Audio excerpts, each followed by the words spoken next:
হিন্দু ব্যক্তি মারা গেলে দোয়া পড়া যাবে? হিন্দু ব্যক্তি মারা গেলে তার জন্য দোয়া আপনি কোনো কিছু পড়তে পারবেন না। খালিদিনা ফিহা আবাদা যেটা পড়া হয়, এই দোয়া পড়া সঠিক নয়, এ হাদিসে সঠিক নয়। জাস্ট মারা গেছে। হ্যাঁ, অমুসলিমরা মারা গেলে লাশ যদি যায়, দাঁড়ানোর কথা আছে। আল্লাহ নবী একদিন বসেছিলেন, সেই বুখারীর হাদিস, সামনে দিয়ে একটা লাশ গেল, ইহুদি লাশ, আল্লাহ নবী দাঁড়ালেন সঙ্গে সঙ্গে। সাইরুল আল্লাহ তো ইহুদি ছিল, আল্লাহ ও তো একজন আল্লাহর বান্দা ছিল, মানে আল্লাহ সৃষ্টি একজন বস্তু ছিল, তাই দাঁড়িয়েছি। তবে এই হাদিসকে ইমাম হাজম তিনি বলেছেন যে এই হাদিস আসলে মানসুখ হয়ে গেছে। অমুসলিম মারা গেলেও, লাশ গেলেও দাঁড়ানো এটা বাধ্যতামূলক না। কেউ কেউ বলেছে মুস্তাহাব। কত বছর বয়স হলে বিয়ে করা যাবে? আরে সর্বনাশ, ভালো প্রশ্ন। কত বছর বয়স হলে? যখন তোমার গোপ উঠবে, যখন তোমার রাত্রিবেলাতে ওই যে হয়ে যায়, শুরু হয়ে যাবে, মাঝে মধ্যে মনে হবে যে খিদা লাগছে, মানে পেটে না অন্য জায়গাতে, তখন মনে করবে যে তোমার বিয়ে করা এখন জরুরি হয়ে গেছে। আর রাস্তাতে গেলে বারবার বিপরীত লিঙ্গের যেসব প্রাণীগুলো ঘুরে বেড়ায়, তাদের দিকে যদি চোখ যায়, মনে করবে তোমার জন্য বিয়ে করাটা মানে এখন বাধ্যতামূলক হতে চলেছে। তো এটা কোনো বয়স নেই, কারণ 7 বছরেই এরকম চলে আসতে পারে, কেউ 10 বছর, কেউ 20 বছর, কেউ 25 বছর। ভারতের সংবিধান মানতে হলে মোদিজি বলে দিয়েছে 18 বছর মেয়েদের জন্য, আর ছেলেদের জন্য 21 বছর করে ফেলবে। দিনদার মেয়ে কিভাবে জিনা যাবে? জিনা যাবে না ভাই, জানা যাবে। দেখেন জিনা যাবে তা লিখেছে। দিনদার মেয়ে কীভাবে জানা যাবে ভাই? কঠিন ব্যাপার, পাওয়া যাবে না। বোরখার মধ্যেও ভালো জিনিস থাকছে খুব কম এখন ভাই। যে রাস্তায় বোরখাতে চলছেন, ভাবছেন যে বোরখা যাচ্ছে মানে ভালো কিছু আছে, ভয়ঙ্কর ফিতনা। এখানেও অধিকাংশ ক্ষেত্রে দেখা যাচ্ছে, বিশেষ করে বাংলাদেশের যেসব সোশ্যাল মিডিয়াতে যেগুলো আমাদের সামনে চলে আসে রিলস আকারে, যে বোরখা পরা মেয়েরা তারা বদমাইশি বেশি করছে, রিলস করছে। জুমার দিনে সুন্দর করে বোরখা পরে পোস্ট করেছে, পরের দিন ভাইয়ের বিয়ে খেতে গিয়েছে, মানে কোনো পোশাকই নাই, হাফ প্যান্ট পরে ঘুরে বেড়াচ্ছে। তাই এটা পাওয়া খুবই দুষ্কর। আল্লাহ হচ্ছে দোয়া করবেন যে আল্লাহ একটা নেককার, পরেজগার, একটা সলেহা একটা মেয়ে আমার তাকদিরে তুমি দাও, এটা দোয়া করবেন। এটা ছাড়া আর কোনো উপায় নেই। হ্যাঁ, তারপরে বাহ্যিক দিক থেকে যখন মেয়েকে পাত্রী দেখতে যাবেন, সেই সময় মেয়েটাকে কিছু প্রশ্ন করবেন, যে প্রশ্নের আলোকে বুঝতে পারবেন মেয়েটার মধ্যে দিন আছে না নাই।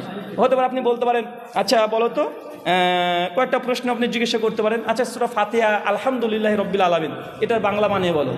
যদি বলতে পারে জানবে যে না, দিন চর্চা করে। আর যদি না পারে, ভাবছি শুধু বুরখায় আছে, কিছু নাই ভেতরে। বুঝতে পারলেন না ভাই?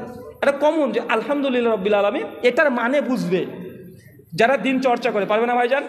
আর যারা শুধু বুরখায় পরে আর কিছুই নেই, তারা বলতে পারবে? পারবে না। বলেন তো মাশাআল্লাহ মানে কি? আচ্ছা সুবহানাল্লাহ শব্দটা কখন ব্যবহার করে? কিছু কমন কিছু প্রশ্ন করবেন। কথা বুঝতে পারছেন? তাহলে মেয়েটার মধ্যে দিন আছে না নাই আপনি ধরে ফেলতে পারবেন। এখন যদি বলছেন যে বলো তো আলহামদুলিল্লাহ কখন বলে, যদি বলে যে বিয়ে করলে বলে, বুঝে নিয়েছেন মানে এ কিছু জানে না। ওই এক জায়গাতে দেখেছে যে বিয়ের সময় আলহামদুলিল্লাহ বলতে হয়, যে কবুল আলহামদুলিল্লাহ, ওটাই হয়েছে যে ওই সময়তে বলে। কথা বুঝতে পারলেন? কিছু চালাকি করবেন, তাহলে মেয়েরা দিনদার কি বুঝতে পারবেন। এখন মেয়েরা বলতে পারে যে হুজুর শুধু আমরা মেয়েদেরকে এরকম বললেন, দিনদার ছেলে কিভাবে পাবো? কিভাবে পাবো? মেয়ের বাপদেরকে বলি, যদি ছেলের বিয়ে দিতে চান তাহলে ফজরে বাবাকে বের হতে হবে, প্রত্যেক মসজিদ ঘুরে বেড়াবেন, 1 সপ্তাহ 1 মসজিদে নামাজ পড়বেন। যে ছেলেটাকে দেখবেন 7 দিনের মধ্যে 6 দিন ইয়াং যুবক ছেলে কিন্তু জামাতে হাজির হচ্ছে ফজরে, চোখ বন্ধ করে ছেলেটার সঙ্গে বিয়ে দিয়ে দেন। এর চেয়ে ভালো ছেলে পাবেন না। কথা বুঝতে পেরেছেন? যদি ছেলে পাত্র ভালো খুঁজতে চান, কোথায় যাবেন? মসজিদে যাবেন। কোন ওয়াক্তে? ফজরে। তাই যে ছেলেগুলো বিয়ে করতে চাও, ফজরে যাওয়া প্র্যাকটিস করো। মেয়ের বাপকে বলে দিয়েছি, তাড়াতাড়ি ফজরে প্র্যাকটিস করো, 7 দিনে যেন 6 দিনে মানে প্রেজেন্ট থাকতে পারো, তাহলে বিয়ে হয়ে যাবে। আর যদি বদমাইশি করে ঘুমিয়ে থাকো, বিয়ে হবে না। মাসিক অবস্থায় মেয়েরা কোরআন ধরে পড়তে পারবে কিনা? মেয়েরা যদি রজস্বলা অবস্থায় থাকে, পিরিয়ড অবস্থায়, মাসিক অবস্থায়, কোরআনকে টাচ করে পড়া হারাম, নিষিদ্ধ, পারবে না। 2, হিফজ মুখস্থ আছে, স্মৃতিশক্তি থেকে পড়তে পারবে। 3, দেওয়ালে লেখা আছে কোরআন মাজিদ বা কম্পিউটার ডেস্কটপ ল্যাপটপে ভেসে উঠছে, দেখে দেখে দূর থেকে পড়তে পারবে। এগুলো পড়তে পারবে। টাচ করা নিষিদ্ধ, হারাম। সমস্ত ওলামাদের ঐক্যমতে টাচ করতে পারবে না, হিফজ পড়তে পারবে, মানে মুখস্থ বিদ্যা থেকে পড়তে পারবে। শুকরিয়া। ফেতরা কোন সাহাবী বা সালফে সলিহিনগণ নিজে নিজে বন্টন করেছেন কি না, যদি করে থাকেন তবে প্রমাণ কি আছে, প্রমাণ সহকারে বলবেন।